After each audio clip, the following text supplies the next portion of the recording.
Bueno, vamos a comenzar. Buenos días para todos, para todas.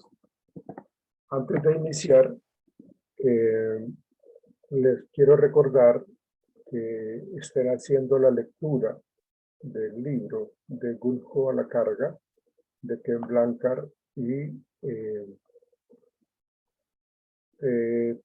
para que abordemos el tema del empoderamiento. Ese libro es para el final del módulo, pero pues igual tienen que irlo leyendo porque pues, después los cojo en la tarde y hay otras cosas por trabajar, hay cosas por hacer, entonces pues bueno que por favor lean ese libro.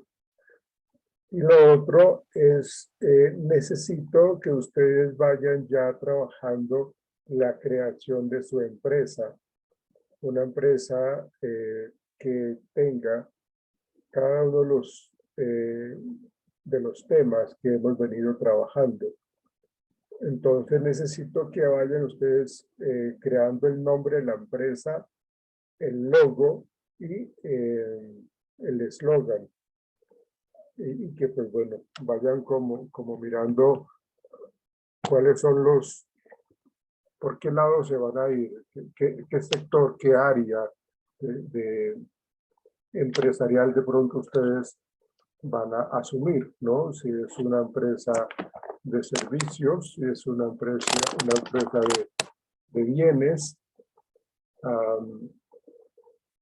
es decir, hay una gran cantidad de espacios en donde se puede trabajar con lo de la organización, con lo de la empresa, pero pues ya es una elección de ustedes, ¿no?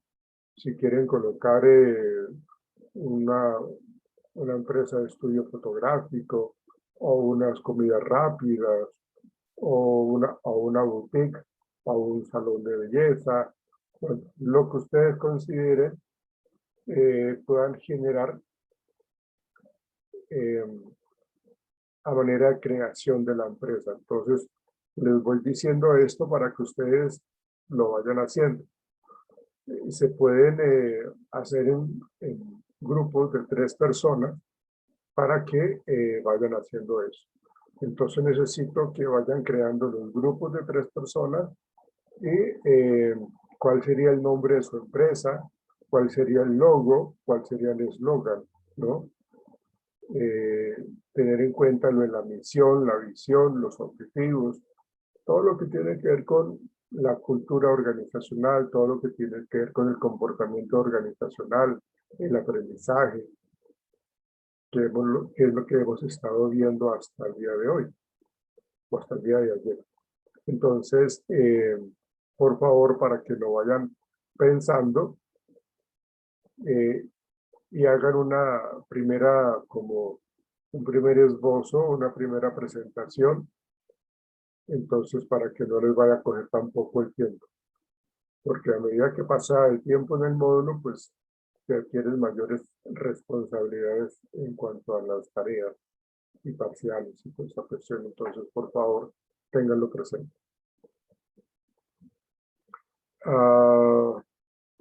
Vamos a comenzar con Juan Rodríguez y Kevin Rodríguez con el tema que ellos tenían de teorías de la cultura organizacional. Entonces, ¿necesitan compartir pantalla?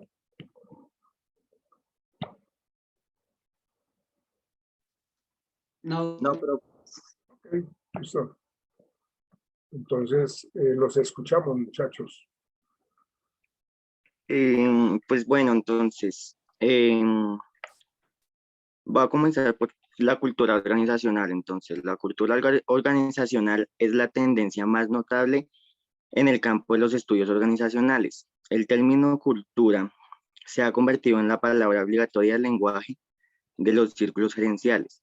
La cultura organizacional puede conceptualizarse como un conjunto único de características que hace posible distinguir una organización de otra, que forma acerca cómo las personas en la organización deben comportarse, de un sistema de normas y valores que se transmiten de una generación a otra, de un miembro a otro mediante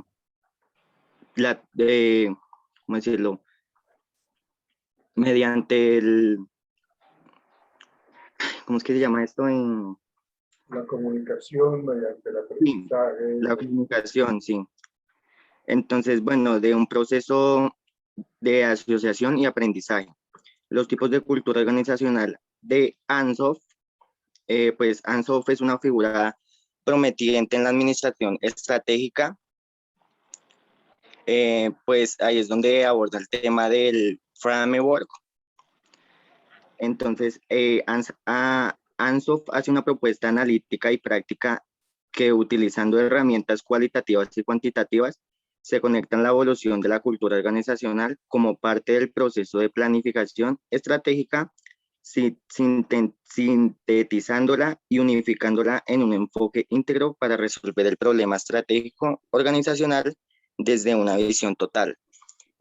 Ansoff propone 7 atributos, que el primero es el valor general, los valores generales, el segundo es el foco de la conducta, el tercero es el gatillador de respuesta organizacional al cambio, el cuarto es la relación al cambio, el quinto es el dominio de alternativas, el sexto es la propensión al riesgo y el séptimo es la meta de respuesta.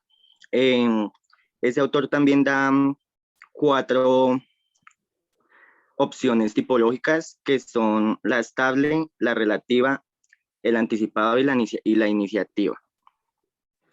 El framework de las 7 S de Anthony Atton y Richard Pascale, ese se basa en una mezcla de investigación científica y experiencia práctica, donde incluye 7 elementos llamados elementos duros y elementos suaves.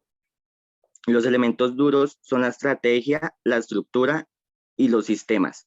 Y los elementos suaves son el stamp, el estilo, la habilidad y las metas jerárquicas. Antos y Pascal sostienen que las preferencias inherentes de las organizaciones son la calidad, la certeza y la perfección, mientras que la naturaleza inherente de las relaciones humanas involucra la ambigüedad, la incertidumbre y la imperfección, siendo entonces el balance y la integración de ambos el truco de la administración.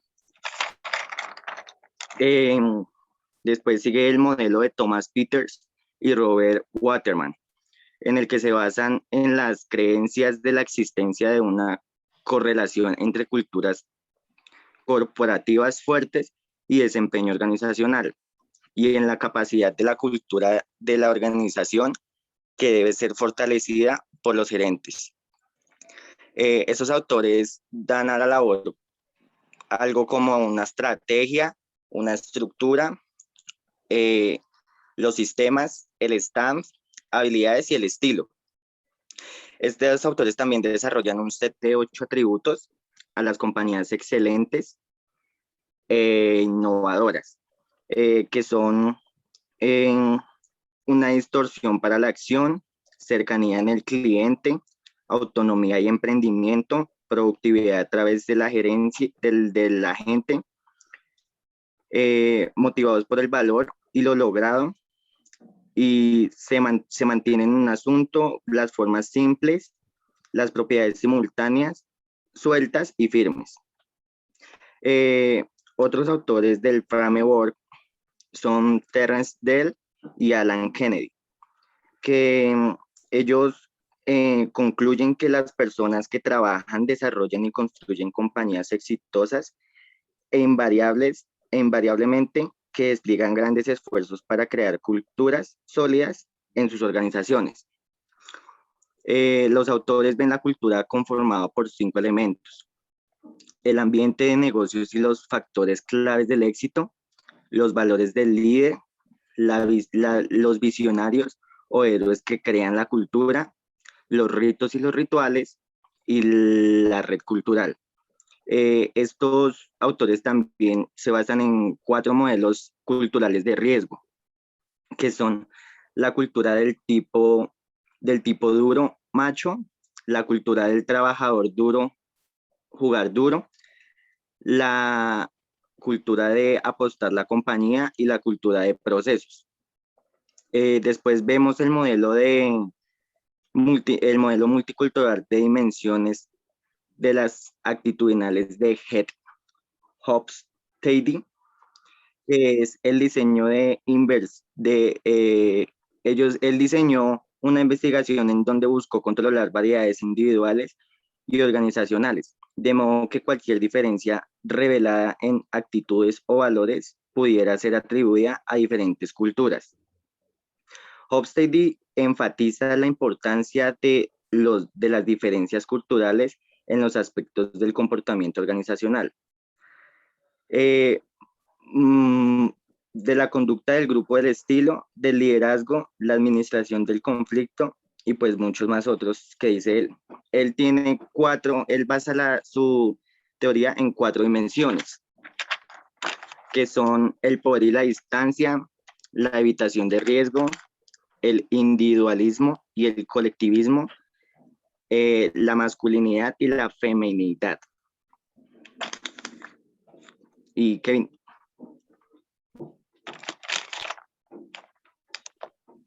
Bueno, a mí me tocaron tres propuestas, que son las de Edgar Schein, el de Charles Handy y el de Denison. Después, inicialmente, ¿qué es cultura organizacional? Es el conjunto de percepciones, sentimientos, actitudes y hábitos, creencias, valores, tradiciones y formas de interacción dentro y entre los grupos existentes en todas las organizaciones. La propuesta de cultura organizacional y liderazgo de Edgar Schein ha sido evaluada como el esfuerzo más serio de comprensión e integración de los estudios de la cultura organizacional. Se destaca por su entendimiento y aplicación práctica en los entornos organizacionales. Schein propone que una organización es un sistema abierto en constante interacción con varios entornos y que se compone de varios subgrupos, capas y varias capas. La cultura para Schein, la regularidad, entonces se divide como en 5 parámetros. Entonces el primero sería la regularidad de comportamientos observadas. Y un ejemplo son los entornos basados en el respeto y la conducta de las organizaciones. La segunda sería las normas que se desarrollan en los grupos de trabajo, pues no tiene más explicación, como las normas, valores que se tienen en la organización. En la siguiente, la filosofía que rige una compañía, digamos en un ejemplo sería como Apple, que ofrece una experiencia y un prestigio y una experiencia totalmente diferente, y también los valores que se le da al vendedor, que ya es como el filtro final a entregar un producto. La quinta serían las reglas del juego de un recién llegado a la compañía o la organización. Y la sexta sería la sensación o clima que se le transmite en una organización para la instalación física. Para Schein hay 3 niveles de cultura, que son conductas, creencias, principios y presupuestos básicos subyacentes. En el primero, pues sería el espacio físico, el lenguaje hablado y el lenguaje hablado. En los de los principios sería el de la organización de la cultura, de la organización de la empresa, y presupuestos básicos subyacentes, la resistencia al básico cambio. Finalmente, Schein dice que la cultura organizacional es el conjunto de premisas básicas, comportamientos aprendidos por los miembros de un grupo que se le indica cómo solucionar los problemas y la sobrevivencia frente a las condiciones extremas y frente a las dificultades internas de integración. Listo, ahí acaba el de Schein. El modelo de dioses del Manam. ¿Señor? Sigue. Ok. El modelo de dioses de Manamek de Charles Handy. El modelo de Handy integra postulados filosóficas, principios de administración, experiencia empírica y tipologías culturales de los roles asumidos por las personas en las organizaciones. Handy desarrolla un cuadrante donde lo divide en 2 grandes variables, el nivel de centralización y el nivel de formalización, y dentro de ellos 3 variables más, que serían diferencias culturales, dioses griegos y simbología. Entonces estos 4 son, los 4 tipos de tipología serían la cultura de club, que la representa Zeus, la cultura del rol, que la representa Apolo, la cultura de la tarea, que es Atenas, y la cultura existencial, que es Dionisio.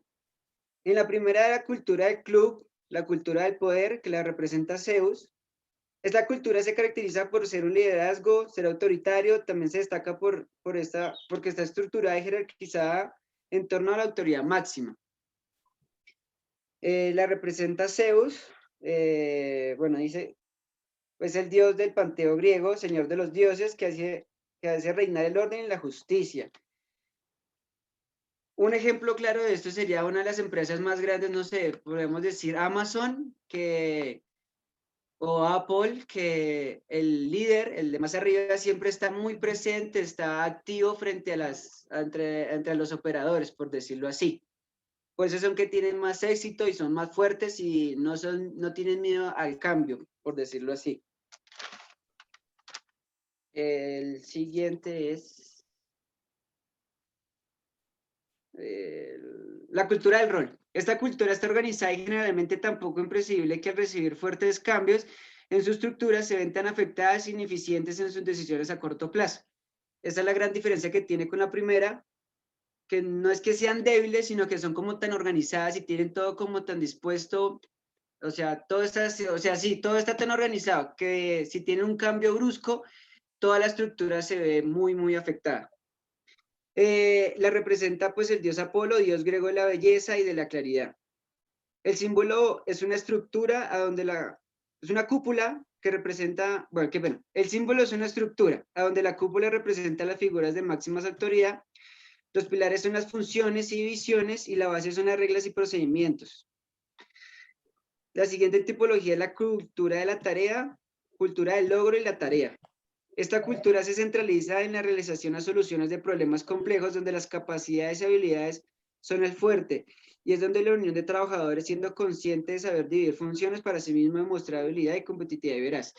Un ejemplo sería pues un grupo estamos haciendo una publicidad y está el gerente, está el diseñador gráfico, está el de publicidad, está el de redes y todos dan su aporte de la misma manera y así todos se ven beneficiados, ¿sí? Ni nadie trabaja más que el otro, ni nadie es líder de nadie, ni nada de eso. Le representa Atenas, diosa griega del pensamiento. La simbología asociada es una red de cuyas intersecciones yace el poder. Y la cuarta, cultura existencial o cultura del desarrollo de las personas. La cultura existencial es completamente diferente a las otras tres, pues se basa en la premisa de la existencia de las organizaciones para ayudar a los individuos a desarrollarse y crecer. Uno de los ejemplos sería una comunidad hippie de los años 60 o unos Qs israelitas. Más bien serían como una organización, no tanto como en el poder o decirlo como lucro, sino más a sus creencias, por decirlo así. La representa la diosa Dionisio, dios griego de la vegetación, en particular de la vid y el vino. Handy sostiene que todas las organizaciones mostrarán elementos de los diferentes tipos y que un modelo siempre será dominante y definirá el carácter de la organización. Otros temas importantes a tener en cuenta según la tipología que él tiene o la teoría que él tenía, es la antigüedad de la organización del mercado, la propiedad. Estos serían los factores que podrían afectar la organización.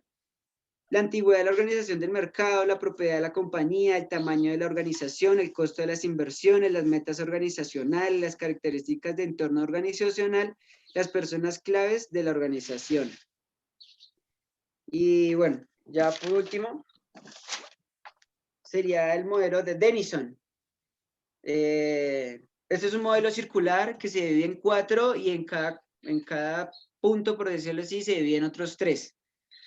El modelo es una realidad usada para representar de forma estructurada el análisis de la efectividad organizacional y otros instrumentos. El modelo de Denison se basa en una correlación ante la cultura organizacional y las mediciones de desempeño. Denison hace unos estudios sobre la cultura organizacional y determina que hay 4 características, que es involucramiento, consistencia, utilidad, adaptabilidad y misión. Es así. Entonces ahí son los 4, son 4 colores. Y bueno, la primera es adaptabilidad, que le representa el color azul, Y los índices, que son los otros tres que yo les decía, pues es crear un cambio, enfoque de cliente, aprendizaje y organizacional. Aprendizaje organizacional. Esta sección nos dice si estamos escuchando a nuestros clientes. Es el tema donde, pues, podría ser como atención al cliente en una empresa, por decirlo así, saber qué problemas tienen, las quejas que llegan al correo, para el producto final, que, bueno, no sé, en mi caso Cocorico, que llegan a veces quejas y nos dicen que no llegó un producto, entonces esto, o que llegó dañado el pollo, por decirlo así, entonces esto va más arriba y es donde pues entra adaptabilidad, en este caso, por dar un ejemplo concreto.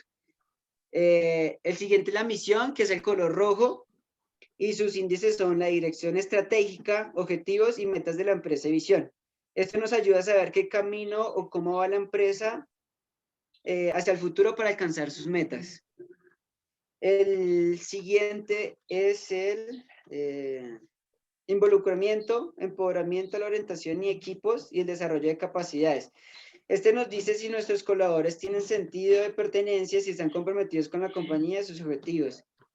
Creo que es donde entra ahí el factor humano, donde, pues, o bueno, talento humano en este caso, para saber si están motivados a los objetivos, que si los empleados tienen clara la misión, la visión de la empresa, que es así donde se encuentra el éxito, pues, al producto final. Y por último sería la consistencia, son los valores centrales, los acuerdos, la coordinación e integración. Nos dice si los valores y sistemas de la cultura, ya que este se basa para las normas, los acuerdos y todo el desarrollo de la cultura organizacional. El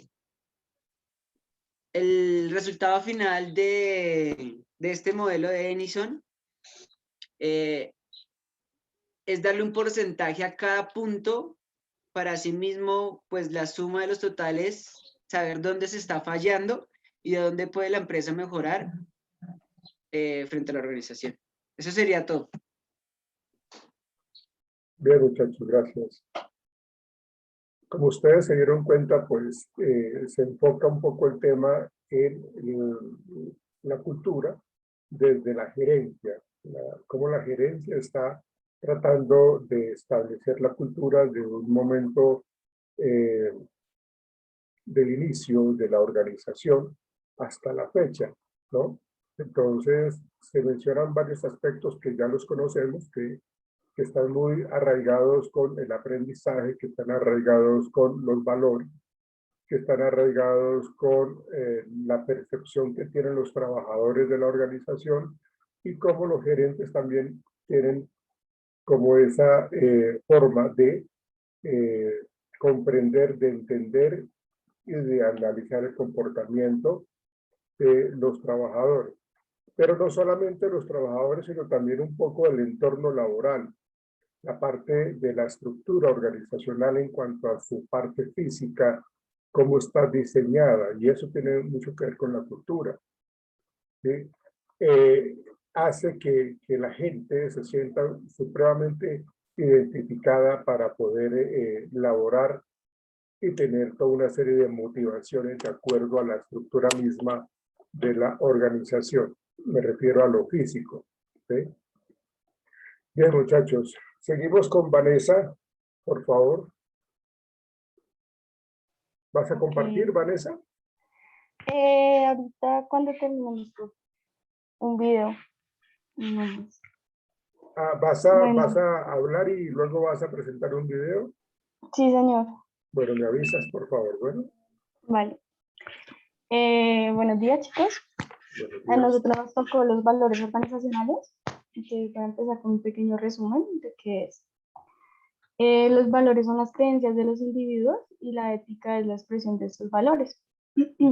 Cuando una organización logra que sus miembros incorporen estos valores, se van a tener 3 beneficios en este proceso, que serían un aumento de productividad, un mejoramiento del comportamiento ético por parte de los miembros y en la prevención de conflictos en todos los niveles de una organización.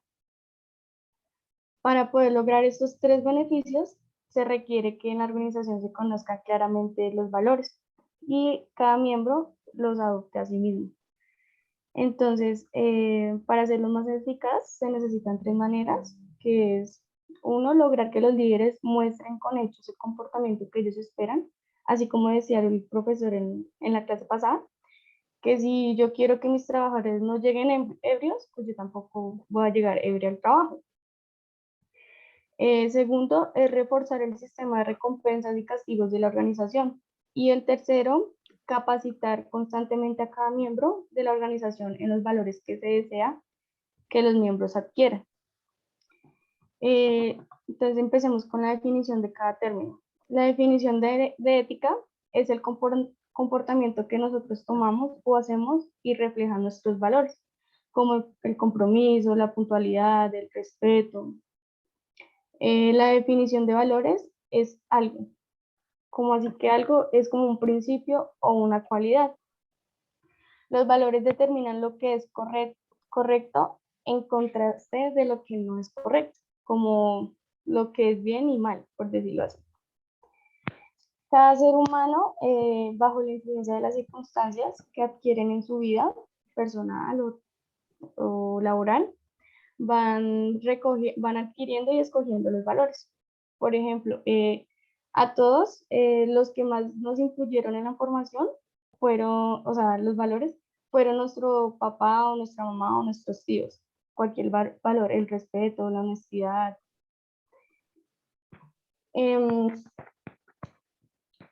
La ética versus valores.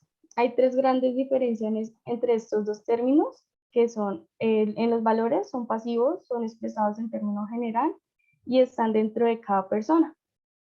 Y la ética es activa, es expresada en términos específicos y está o se presenta fuera de la persona. Mi compañero va a complementar la diferencia de ética y valores. Bueno, buenos días, profesor, compañeros. Bueno, comparación de los términos, diferencia entre ética y valor. Los términos se pueden comparar o contrastarlos. En este caso, un término depende del otro, lo que significa que la ética depende de los valores. De acuerdo con las sugerencias, la ética es un conjunto de valor o un comportamiento que está determinado por los valores de la persona. Los valores, a partir de ellos, empiezan a tomar decisiones o comportarse éticamente. Los valores son pasivos, no son acciones, lo que infiere que un valor es una creencia, es algo que la persona determina o cree que tiene como valor. La honestidad es un valor y la gente cree que la honestidad como un valor, pero una vez la persona empieza a comportarse o tomar decisiones honestamente, ese comportamiento se convierte en un comportamiento ético, lo que significa que actuar de acuerdo a sus propios valores. La ética es activa, es una acción, como se mencionó anteriormente. La ética es el resultado, o mejor, la expresión de los valores. En una persona, la ética muestra que los valores en esta persona tiene, o bueno, la persona que literalmente lo hace, Snorren, menciona como un ejemplo. Hitler se comportaba como acuerdo de ellos lo que hacía. O sea, lo que podemos decir que Hitler se comportaba éticamente, pero este comentario Snorren lo clarifica. La ética de nuestras decisiones y acciones es definida socialmente, no individualmente. Los valores son expresados de una manera general, mientras que la ética es más específica. Volvamos un momento. La honestidad como valor, toda la podemos definir y creer en ella. Es un término general. Pero cuando una persona se comporta honestamente en él, al decir la verdad, esta persona se está comportando éticamente, lo que significa que esta persona se estaría comportando de acuerdo a sus valores. Continuamos con mi compañera. Ok, siguen los beneficios de los valores organizacionales. Sería el aumento del desempeño, que es tener claridad. ¿Qué quiere decir con esto? Que cada miembro de la organización tenga totalmente entendido los valores para que los incorpore a sí mismo, para la productividad y el desempeño organizacional aumente. Los valores son la guía para la toma de decisiones rápidas y acertadas para que la organización sepa dónde ir claramente. Ejemplo, el valor es como una carrilera de un tren. Si el tren se mantiene en ella, puede ir a una velocidad muy alta, pero en cambio si el tren se sale de la carrilera, puede ocurrir una tragedia. Entonces, así pasa como la empresa. Los empleados, al tener una mejor claridad a estos valores, van a ser como la carrilera del tren, van a tener una mejor productividad, pero si se llegan a salir de estos, van a tener una tragedia, no solamente para ellos, sino para la compañía. El mejoramiento de comportamientos éticos, la meta de cada organización es en los comportamientos de acuerdo a los valores de cada empleado. ¿Cómo así? O sea, si la organización pretende que para sus empleados el servicio al cliente sea uno de los valores que rijan dentro de la organización, los empleados tendrán que valorar el servicio al cliente y deben tener este valor como uno de los principales dentro de su sistema. Se va a quedar. El otro es la prevención de conflictos. Algunos conflictos ocurren cuando los valores de dos o más personas involucradas en la misma situación son diferentes. Por ejemplo, si llega un contrato, por decirlo así, para que la empresa tenga una mejor productividad, pero tiene o sea, hay dos empresas, hay dos empresas, está la tuya y está la otra. Perdón. Entonces, el que firma el contrato, por decirlo así, requiere un soborno. Dice, bueno, págame esto y yo firmo el contrato para que tú obtengas la mejor productividad. Entonces, por tal motivo, los miembros de cada empresa tienen que tener claramente los valores principales de la compañía para que no pase lo del soborno. Y pues ahí sigue mi compañero. Bueno, seguimos con la incorporación de los valores organizacionales en los valores personales. ¿Cómo conseguir que los empleados incorporen los valores de la organización en sus propios sistemas de valores? Entonces, por decir, cada organización, así como cada país, tiene sus propios valores. Inicialmente son establecidos por sus propietarios.